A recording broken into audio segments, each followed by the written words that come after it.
একজন supervisor building নির্মাণের কাজ করতেন।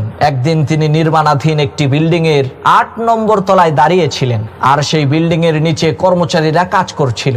এমত অবস্থায় সেই সুপারভাইজারের একজন কর্মচারীর সাথে খুবই গুরুত্বপূর্ণ একটা কথা বলার প্রয়োজন হলো, কিন্তু সেই সুপারভাইজারের ডাক নিচের সেই কর্মচারী শুনতে পেল না। তখন সুপারভাইজার ওই কর্মচারীর দৃষ্টি আকর্ষণ করার জন্য তার পকেট থেকে 10 টাকার একটা নোট উপর থেকে ফেলে দিল। ওই 10 টাকার নোটটা যখন কর্মচারীর কাছে যেয়ে পড়লো, তখন কর্মচারী খুশি হয়ে ওই 10 টাকার নোটটা আস্তে করে পকেটে রেখে দিল, কিন্তু উপরের দিকে তাকিয়ে দেখলো না যে উপর থেকে নোটটা কে ফেলেছে। পরের বার সেই সুপারভাইজার 100 টাকার একটা নোট উপর থেকে ছুঁড়ে মারলো।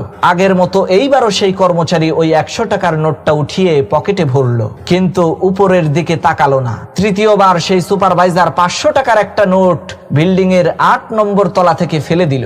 এইবার 500 টাকার নোট দেখে তো সেই কর্মচারী খুশিতে বাকবাকুম। সে মনে করলো তার ভাগ্যটা আজকে বড়ই ভালো।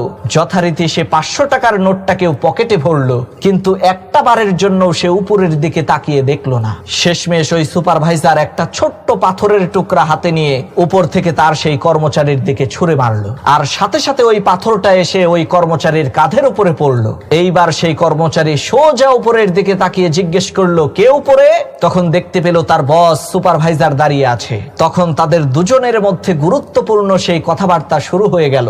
প্রিয় ভাইরা আমার, ঠিক একই ভাবে আমাদের বস, আমাদের মহান আল্লাহ রাব্বুল আলামিন যখন উপর থেকে আমাদেরকে উপঢৌকন পাঠায়, অসংখ্য নিয়ামত দেয়, তখন আমরা উপরের দিকে তাকাতেই ভুলে যাই, তার নিয়ামতের শুকরিয়া আদায় করতে ভুলে যাই। যখন আল্লাহ তাআলার তরফ থেকে ছোট্ট একটা বিপদের পাথর এসে আমাদের কাঁধের উপরে পড়ে, তখন আমরা সেজদায় পড়ে বলতে থাকি, আল্লাহ, এখন তুমি ছাড়া আমার আর কোনো গতি নাই।